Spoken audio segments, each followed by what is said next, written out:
যদি সামনে মানে এই কাতারটা দলুকের মতো বাঁকা হয়েছে, যেভাবে থাকে আমরা কাতার সোজা করে নিই।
আনন্দ পাইছি না, আমি দেখছি না আমার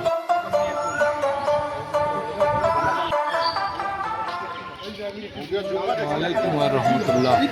ঈদ মোবারক। আমরা দারুল উলুম রুহুল ইসলাম ঈদগাহ মাঠে কিছুক্ষণ আগে ঈদের নামাজ শেষে এলাকাবাসী সহ দেশবাসী এবং মুসলিম উম্মার জন্য আমরা দোয়া করলাম। আমরা এই ঈদের নামাজ এই দারুল উলুম ঈদগাহ মাঠে, এই ঐতিহ্যবাহী ঈদগাহ মাঠে দীর্ঘদিন থেকে আদায় হয়। প্রায় 5 সহস্রাধিক লোকের অধিক এখানে আমরা নামাজ আদায় করি। এই নামাজ আদায়ের মধ্য দিয়ে আমাদের এই এলাকায় ভ্রাতৃত্বের বন্ধন আরও সুদৃঢ় হয়।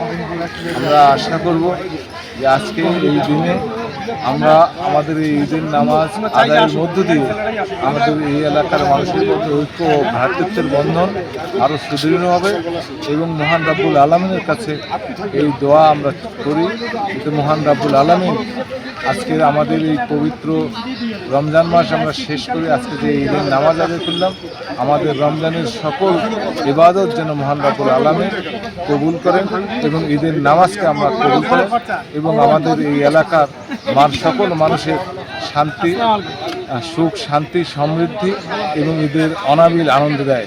সাথে সাথে আমরা গোটা সৈয়দপুরের মানুষের কাছে মানুষেরও যেন ঈদের অনাবিল আনন্দ, সুখ, শান্তি যেন মহান রাব্বুল আলামিন দেয় এবং সকলে মিলে যাতে আমরা সুখে শান্তিতে থাকতে পারি, এই দোয়া মহান রাব্বুল আলামিনের কাছে করি। আবারও আমি গোটা সৈয়দপুরবাসী এবং আমার এই এলাকাবাসীর কাছে ঈদ মোবারক জানাই। ঈদ মোবারক। সবাইকে সালাম। আসসালামু আলাইকুম ওয়া রাহমাতুল্লাহ। আসসালামু আলাইকুম ওয়া রাহমাতুল্লাহি ওয়া বারাকাতুহু। সবাইকে ঈদ মোবারক। ঈদের আনন্দ আমাদের সবার মাঝে আমরা বিলিয়ে নিতে পারি এবং সবাইকে আমরা ঈদের শুভেচ্ছা জানাতে পারি, সেই কামনাই করছি। সবাইকে ধন্যবাদ।